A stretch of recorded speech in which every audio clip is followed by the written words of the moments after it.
Itong mga video ko na 'to ay luma na talaga. Last month pa ata 'to, eh. Pumunta kasi kami nito ng Almaraya Mall kasi kakain kami do'n sa El Compadre. Yung swerte namin nakaharap kami ng parking. Ang hirap kasi maghanap ng parking dito, eh. Tuwing pumupunta kami dito sa Almaraya Mall, kung hindi kami magta-taxi ay ang parking namin nasa malayo talaga gano'n, tapos nilalakad na lang namin.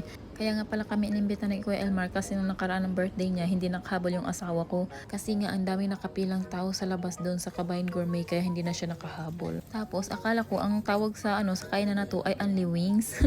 Kasi Only Wings nga daw pala nga dito, tapos iba-iba yung flavor niya.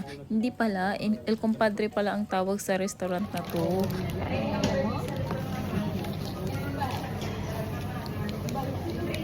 Tagalog, di ba?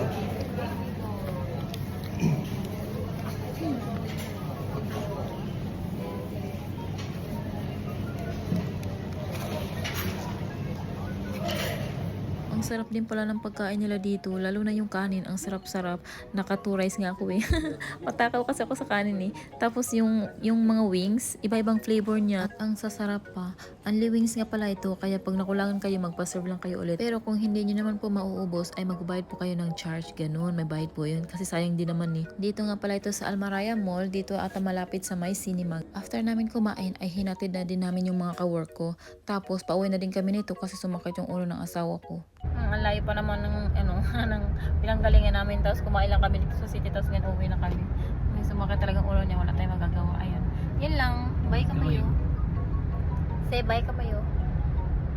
Yun lang. Say.